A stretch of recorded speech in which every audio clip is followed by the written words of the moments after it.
If you're looking for a new cue and want to know what to look for, stick around because today I'm going to be discussing your cue.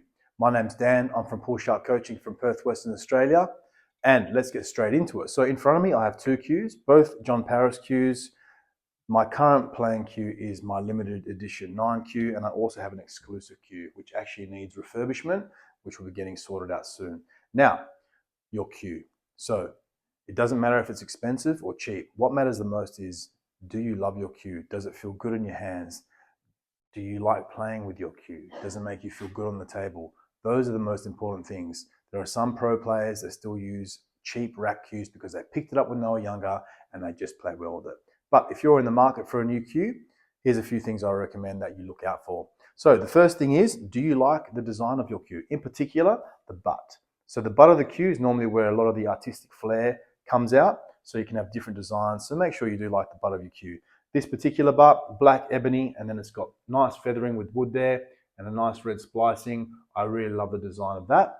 And the exclusive cue has multiple veneers as well, so slightly different. But again, there are so many different designs available, and you can even have custom made designs that you can really make sure that your cue is one of a kind and that you really enjoy using it. Now, in terms of the shaft itself, there are different materials that can be used. Ash is definitely probably the most common. I like an ashwood for my cue, but you can also get, for example, maple and carbon fiber. But ashwood is definitely right up there in terms of commonality. So what the great thing is about ashwood is you have the grain of the ash. Not sure if you can see it here, but what you have, the nice grain, right? And then when they use the black filler on that grain, it helps it stand out. So one thing to look for if you're getting an ash cue is that when you've got the name played up, so that sometimes that butt also has a flat surface there, which helps you sort of when you're getting the cue in your hand, how to align it correctly.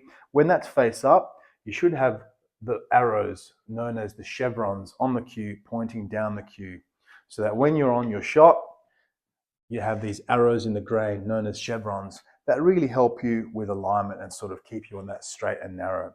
All right, so that's really, really important. Now, when designing a cue, for example, if you should be able to select different types of ash that have different, number of chevrons and the distance apart and things like that. Okay, so the other thing is height of the cue, very important. This one is 57 inches, about shoulder height. If you're a bit taller than me, I'm 5'10". You need to make sure that your cue is probably a bit taller because you need to make sure you can grip in the right spot. Otherwise, you run out of cue. All right, the other thing is the ferrule and the tip. I use a classic brass ferrule. I just like the feel of it. You can also get plastic ferrules and titanium ferrules. Tip size for me, 9.5. But again, very, very personal in terms of what tip size, even the weight of the cue. So just make sure that when you're selecting a cue, it feels good in your hands. In terms of weight, mine's a 19.5 ounce cue. In fact, both are quite heavy for pool because predominantly use this for snooker, but I do love playing pool with it as well. I actually have a new cue being made at the moment from Eagle Cue in Thailand. Pretty much the same spec as this cue, but it's one piece and it's 18 ounces, so a bit lighter. So I'm curious to see how I play with that. All right, guys, that's it about your cue. But remember, at the end of the day, you need to love your cue because you're going to be having it and using it for a long time. It needs to feel good in your hands and you need to play well with it. If you've got any comments or questions about your cue or anything at all, pop them in the comments below and I'll reply. Please follow and subscribe to the channel as well, or all my social media channels where I update and keep you guys posted with all the latest stuff, hints, tips, trick shots, and some fun stuff as well. All right, guys, take it easy. Have a great day.